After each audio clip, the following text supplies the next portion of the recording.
So here we are, 4 years of me making this show, me looking at movies, webcomics, anime, and different bits of television. And what a better way to celebrate such an occasion than by deciding which one of those movies I'd like to set on fire the most. That's right, it's the top 10 list of the worst films I've had to review so far.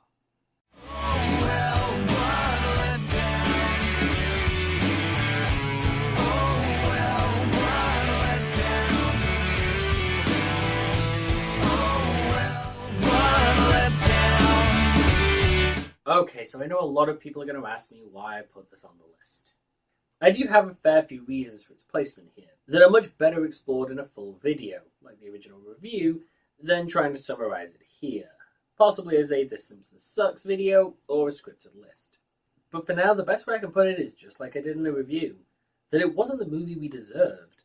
It's what we wanted, sure, but it's nowhere near what 20-odd years of The Simpsons should have produced. Changes easily could have been made to make it better and a more fitting tribute to The Simpsons as a whole, which oddly they did have at the beginning because Hank Scorpio was meant to be the original villain. But instead we got complete unknown Russ Cargill. And while I think I did a good job... But I did a good job. A good job. Oh well, I guess it's not your fault. You did a good job. There are still bits and pieces that need to be brought up and discussed about the movie. And while others could have taken this spot, like Yogi Bear or Doom, I went into those expecting to be disappointed, and I was. But never in a million years did I think I could begin to dislike a movie that I once enjoyed. So, for not living up to what was promised, The Simpsons is at number 10. Speaking of disappointments, God, do I still dislike this movie? I don't hate it. That's too strong a word to give, given others on this list, but I definitely dislike it. Pirates barely made me laugh in the cinema when I saw it, and watching it again to do the review, it did even less. And it's not as if this comedy shouldn't have made me laugh. It was made by Aardman Animation, who created movies like Chicken Run and the Wallace and Gromit series, both of which continue to make me laugh even now. I think the issue I had with the movie is that it's too stupid. It's not like their other movies where there was an intelligence behind it. It's just stupid things playing out with a cast of idiotic characters, cramming in as many historical references as they can, even when they shouldn't be there. And despite having a plethora of other pirates voiced by celebrities, they didn't add anything to the movie. They could have been anyone and had the exact same effect. And why weren't they the villains of the movie, given that the whole competition was what set things in motion in the first place? Instead of switching out to a plot about Charles Darwin and Queen Victoria, which didn't need the competition to set things in motion. Pirates to me is a black spot on Aardman's usually stellar lineup of films, and a black spot here at number 9. It shouldn't be that surprising to see this movie here on the list.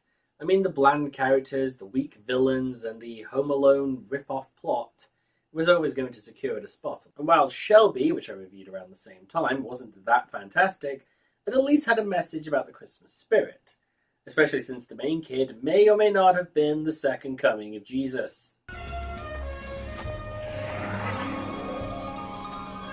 Instead of the bizarre dog loses his voice due to trauma that is barely explained or brought up. Also this. Never forget that this movie thought that this was a good idea. And amazingly, this is one of a long storied series, which I will certainly be reviewing in the future. So for the ghost of terrible Christmas movies to come, this is at number 8. Epic is a movie that made itself look, well, epic. So once it came out, imagine my surprise that it wasn't quite the grand environmentalist fantasy we were promised. Epic came off as what it was, a second-rate Fern Gully, with a female protagonist that barely contributes to the plot and spends most of it being pushed and pulled about by every other character. Oddly, all of which are male. Oddly, there's only 3 female characters in the whole movie, 2 of which are only in it for a few minutes, and only one of those actually had a name. Which brings us to the movie's 2 biggest issues. Number 1, they underused their Beyoncé. They got one of the biggest, if not the biggest female singer in their movie and they did nothing with her. They killed her off after 10 minutes with barely any time spent on her character. Why bother bringing someone in at that level if the character is just going to die and get the plot rolling? Because unless your name is Alfred Hitchcock, I think you might want to come up with an actual reason. I mean, it's almost like their advertising for the movie knew it was going to suck and wanted to make more money by using famous names, even though they have little to do with the movie. Like Pitbull, whose name is on the poster, his character is shown on the poster, but he's only in the movie for a handful of scenes before never being seen again. And then there's the ending. So the pod is saved and a new queen needs to be picked, so everyone would think surely it must be the character we've been following for the whole movie. But no, it's some flower girl who we saw for 3 seconds early on and haven't seen since. Because it's not like MK could have selflessly given her the queen's power or brought Beyonce back due to some bullcrap. It may be one of the least satisfying conclusions they possibly could have picked, and it reeks of lazy writing because of it. No matter how many times I go over Epic, all I can see is the movie that can't see its message for the trees, and could have done with more time to branch out into a more evergreen message. Okay, I'll admit that last pun made no sense, but that is exactly why Epic is at number 7. Yes, I already know. How could I put these two asshat movies in at number 6? Well, originally I was going to just put The Last Airbender in, but it didn't seem fair to bump one of the other movies just to put Dragon Ball in as well, so I decided to lump them together. Also, in comparison to the next 5, these can be called competent. They don't have any glaring inaccuracies in their titles, and they didn't make me want to take my own life. Just maim myself slightly. Really, there's not much to say about these movies when it comes to justifying my reasoning, though I do plan to re-review both of them as a Patreon reward at some point in the future, given that the reviews I made for them were the first videos I ever made, and are all kinds of crap. Both movies are someone's failed attempt at telling another story, and while the screenwriter has come out and apologised for Dragon Ball, which, all credit to him, is an impressive thing to do, we still have no version of that from Master of Delusion Shyamalan, who still thinks that it was just that the critics didn't get it and that he'll be able to make another, despite all of the backlash before and after the movie. And speaking of bizarre defences, The Last Airbender movie, I have a video coming out soon that's all about that hopefully you'll really enjoy. So for a pair of movies that disappointed audiences in droves, this pair gets a spot at number 6. Is there enough to call this movie incompetent? Really, if you want to do it correctly, you have to scream it out as loud as you can in hopes that the director of it will hear you and hang his head in shame. The plot's paper thin, stretching out what should be about an hour into an hour and a half. The inclusion of the kid having some sort of heart condition is a bizarre afterthought, which could have been left out with no real issue. The villain is supposed to be a mob boss, yet still seems like an old man who's gone senile. The henchmen are 90s throwbacks of Home Alone proportions, and the other side characters are a baffling addition, making an already nonsensical plot even stupider. And let's not forget the CGI'd Nerf bullet either. You! Because if that isn't something that establishes the quality here, I don't know what is. The Dogfather was, and remains, a movie trying to cash in on two things: the cuteness of an animal and the nostalgia of a classic movie. Which makes no sense, as both the dog and the movie have so little to do with the Mafia at all. Hell, the only time he's called the Dogfather is at the beginning, and after that, it's never mentioned again. Which is where all of the talk of the Mafia is too. It's a bland, boring movie where the only humane thing to do is to have it put down. Which is why it's at number 5. Speaking of movies trying to cash in on nostalgia and better films, it's those sequels that no one asked for, no one wanted, and nobody watched. There's a weird juxtaposition in seeing the original movie against the two sequels, just like with any straight-to-DVD Disney release. All the magic and intelligence of the original is sucked from it. The message is nowhere near as strong, and often the musical numbers are either bland or hardly worth the time of their audience. The one movie I can think of that didn't quite have this issue was the third Aladdin movie, which is kind of the diamond in the rough of the Disney sequels. And this movie was never going to be an exception. My best guess is that they still had the rights to the other books and just wanted to use them up in comparison to actually continuing the story. A certain points seem to copy the original movie. Blanky's thoughts about being left behind, the cruelty of humans in regards to appliances, songs with visuals that are designed to be nightmare fuel, because who could forget the balloons with faces or those horrifying computers? I know I haven't. I wake up every night, seeing them like Fry in Futurama. Wallowing in a pool of his own cowardice. That wasn't cowardice. This pair get a spot this high because it's not enough just to make shitty sequels, but to put no heart or effort into a sequel of something that classic just shows how little respect even companies like Disney can have for kids' movies. Do I really have to explain this one to you all?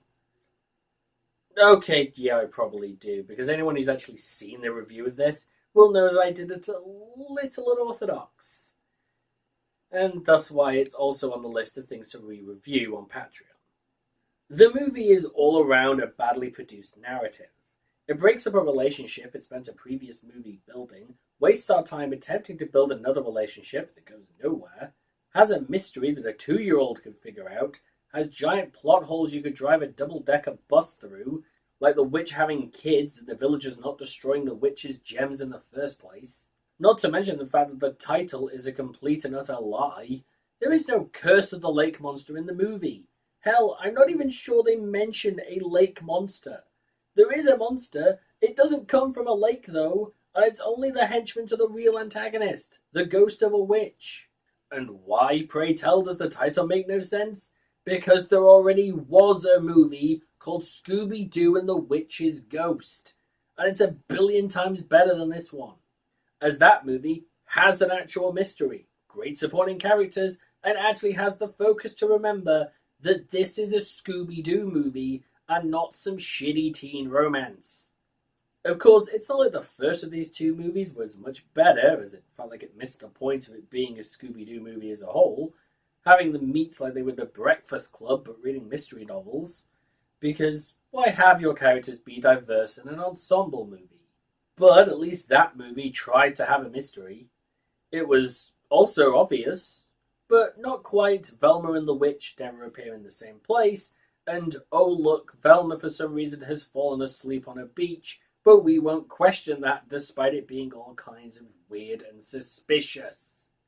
It's a movie that treats its audience like they're idiots and then thinks you should be amazed by it at the end when they do the reveal, which everyone worked out in less than 10 minutes. And when a movie is just that clueless, that's how it ends up at number 3. It should be by now transparently easy to guess what the number 1 spot on this list is, but let's talk about this shit show first.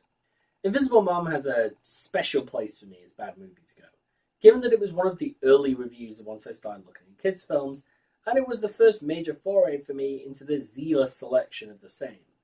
I mean, I'd seen crappy big-budget kids' films like Spy Kids 3, countless Disney sequels, and a host of other schlock marketed at kids, but never anything this low budget.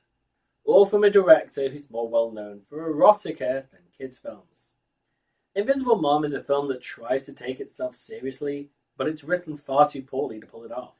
Unlike the sequel, which interestingly seemed to recognize how ridiculous it was and played it up to much better effect. Still not quite being great given the plethora of errors, which if fixed up could have made it a lot better.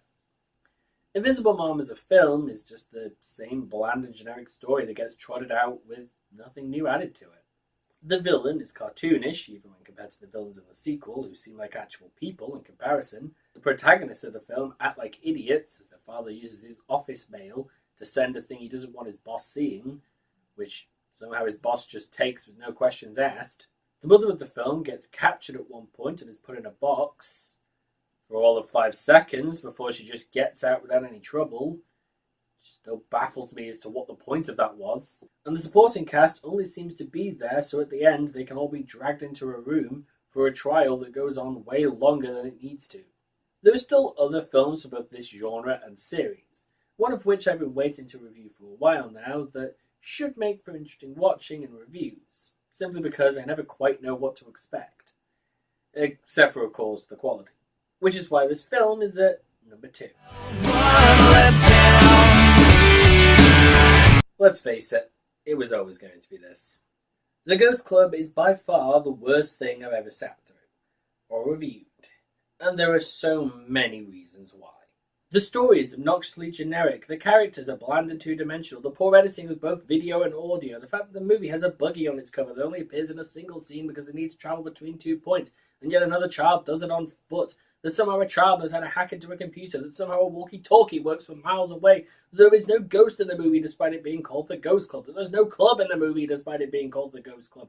How the movie constantly allowed me to use this clip. Space is warped and time is bendable. The obnoxious exposition given by the grandma, all of those scenes where nothing happens, the fact that the box cover calls it the new Ghostbusters, the poorly photoshopped box cover, the cat who was on the box for no reason, and the fact they found the bracelet just sitting on the ground, all of the opening with the huge crowd near the town seems constantly empty, that the hunt for the ghost didn't matter because the old man had the money they needed, the little girl constantly talking to the ghost for no reason, the movie having to redub a kid's audio track and doing it so poorly you can hear the track change.